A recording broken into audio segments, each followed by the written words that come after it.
전범들에게 내려진 면죄부 그 뒤에 미국이 있었다 할 준목의 CAOFL이 과거를 잊어버린 자는 그것을 또다시 반복하게 된다. 철학자 조지 산타야나가 남긴 격언이다. 어제의 역사는 우리에게 수많은 교훈을 주지만 그 교훈을 어떻게 받아들이냐는 오늘을 살아가는 우리에게 달렸다.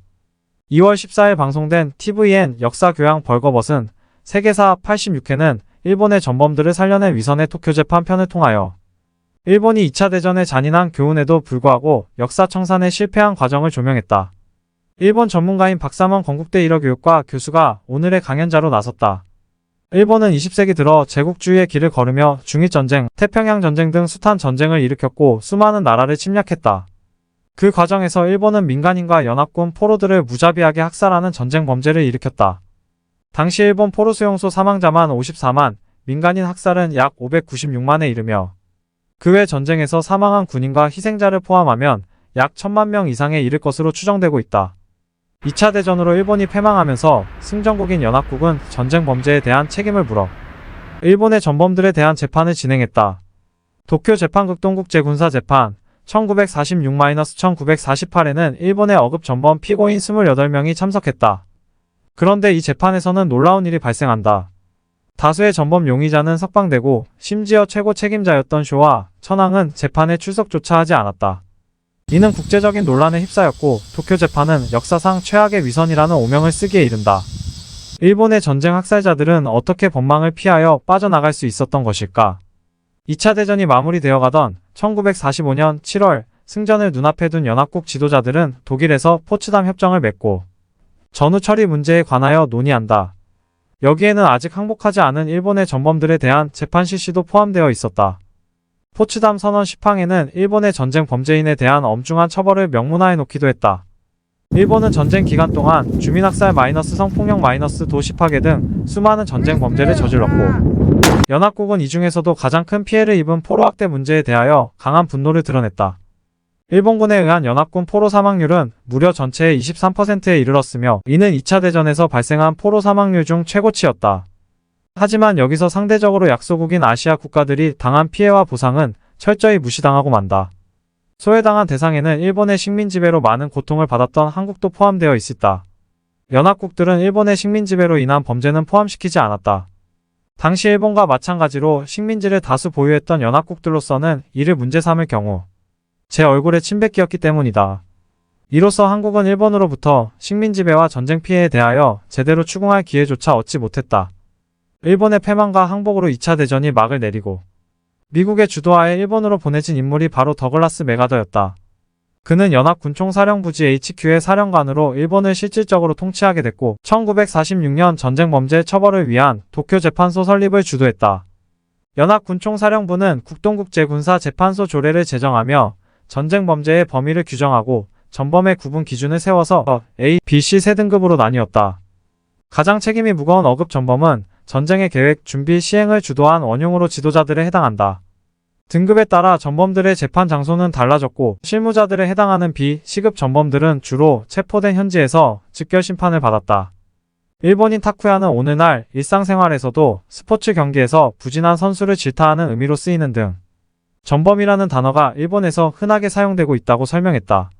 도쿄 재판에서 어급 전범 용의자로 지목된 인물은 총 118명에 이르렀다.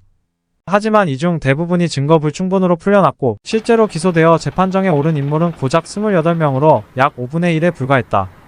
내각 총리 대신인 도조 히데키 만주사변을 주도한 미나미 지로와 이타가기 세이시로, 중일전쟁과 난징 대학살의 주범인 하타 슐로쿠와 마스이 이와네 등이었다.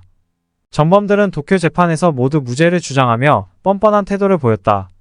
이들은 자신들이 일으킨 전쟁은 죄가 아니며 이들이 저지른 평화 파괴자라는 죄목은 일본이 항복하기 직전 1945년 8월 8일 런던 협정에서 만든 사후법이라는 논리를 내세워 자신들에게는 적용되지 않는다고 주장했다.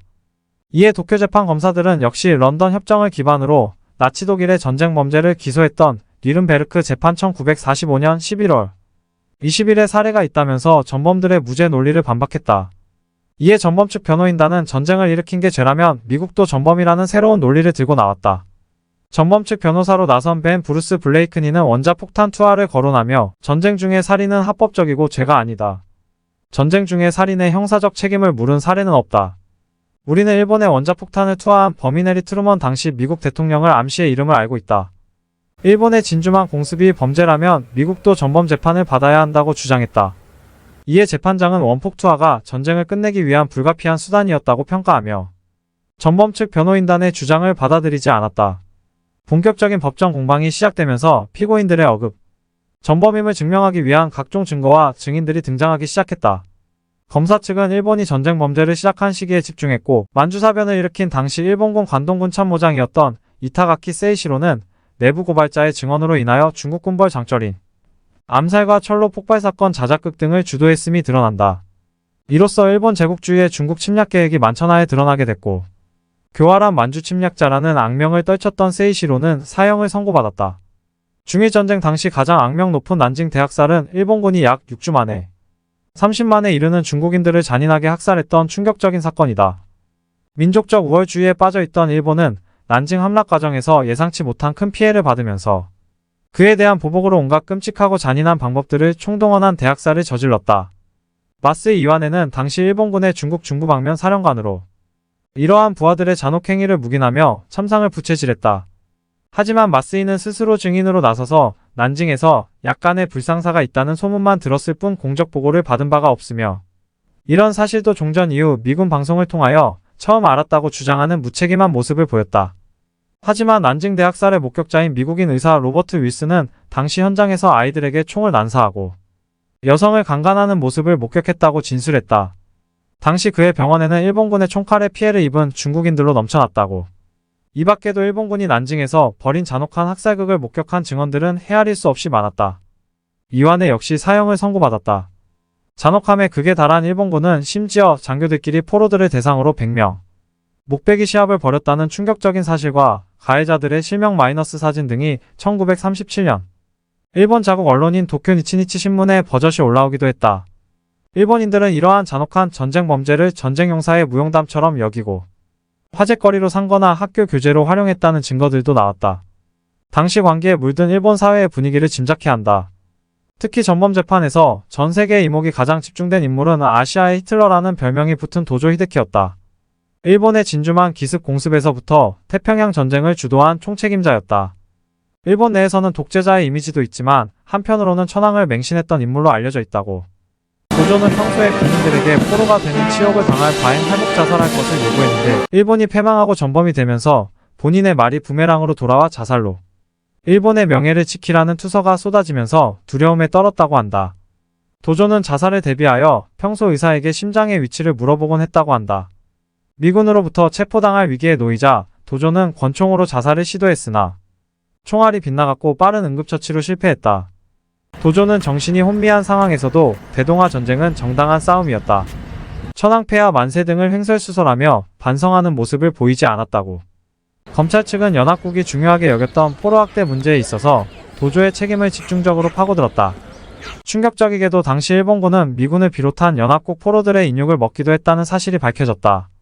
또한 태평양 전쟁 시기 필리핀에서 벌어진 바탄 죽음의 행진, 미얀마의 죽음의 철도 건설 등을 통하여 지속적인 고문과 학대, 질병, 영양실조, 강제노역 등으로 10만 명이 넘는 포로와 민간들을 사망에 이르게 했다. 미국과 국제 여론은 분노로 들끓었지만 정작 도조 히데키는 포로 관리는 담당 사령관의 재량이라며 부하에게 잘못을 떠넘기고 자신의 책임을 부정했다. 도조는 최후 변론에서도 살기 위한 전쟁이었기에 정당하다고 주장하며 일본의 개전은 서구 세력으로부터 일본을 지키기 위한 불가피한 선택이었다고 강변하며 비겁한 태도로 일관했다. 재판정은 도조에게 사형을 구형했다. 하지만 2년 6개월에 걸친 도쿄 재판의 결과는 기대에 크게 못 미치는 것이었다. 수많은 1급 전범 중 사형이 선고된 것은 도조 히데키를 비롯한 고작 7명에 불과했다. 특히 최고 책임자인 쇼와 천황을 비롯하여 요직에 있던 천황의 친족들 중 처벌받은 이는 아무도 없었다. 또한 악명 높은 인간 생체 실험을 주도한 731부대도 전범에서 제외됐다.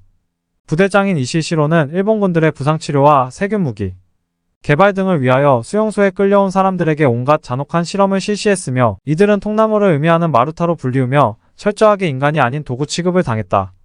아베 신조 전 일본 총리의 외조 부이자 어급 전범의 하나였던 기시 노부스케도 증거 불충분으로 면책됐다.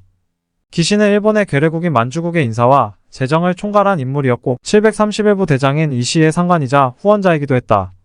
각종 전쟁 범죄에 관여한 정황이 뚜렷했고 공식 연설을 통하여 일본의 침략 전쟁을 정당해왔던 인물이지만 도쿄 재판 당시 정작 제대로 된 조사는 이루어지지 않았다. 그 배후에는 바로 메가더와 미국 정부가 있었다. 메가더는 천황을 꼭두각시로 남겨두는 것이 일본 통치에 더 유리하다는 판단하에 미국 정부를 설득하여 정치적 거래를 했던 것.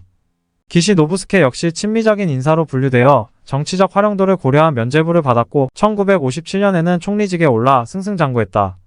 또한 731부대는 연구 자료를 미국에 넘기는 조건으로 관련자들을 모두 면책해줬다. 이 시위와 731부대 관련자들은 이후로도 미국과 일본 등에서 의학 분야 주요직을 맡으며 승승장구한 것으로 알려졌다. 사형된 7명을 제외하고 종신형을 선고받은 전범들은 훗날 대부분 감형 처분을 받았다. 2차 대전 이후 전 세계를 강타한 냉전 질서의 영향으로 미국에 있어 일본의 전략적 비중이 높아지면서 전범국가인 일본에게 주권 회복과 사회 발전의 명분이 생긴 것. 미국은 정치적으로 일본에 손을 내밀면서 당시 수감되어 있던 어급 전범들도 모두 사면됐다. 결국 2년여에 걸친 도쿄 재판은 극소수의 전범들만 처벌받고 대부분 면책과 감형으로 마무리되면서 역사상 최악의 위선이라는 오명만 남기고 말았다. 2차 대전의 가해자였던 독일과 일본은 전범 재판에서도 이후로 상반된 태도를 보였다. 독일은 전범의 잔혹함을 드러내며 잘못된 역사를 인정하고 고치려는 노력을 보여준 반면 일본은 지금도 전범들이 합사된 야스쿠니 신사 참배를 이어오는가 하면 사형된 어급 전범들을 열사로 기리며 전쟁의 책임을 부정하고 있다. 전범에서 면책된 학살자들의 다수는 일본 정계에 진출하여 지금의 일본을 만드는 것을 주도했다. 찝찝하고 씁쓸한 도쿄 재판의 잘못된 판결이 낳은 뒤틀린 역사인식은 어쩌면 지금까지도 영향을 미치고 있다. 역사는 있는 그대로 직시하고 평가하고 그 책임을 온전히 다할 때만이 바로 설 수 있다는 것. 우리가 도쿄 재판이라는 반면교사를 통하여 얻어야 할 진정한 교훈일 것이다.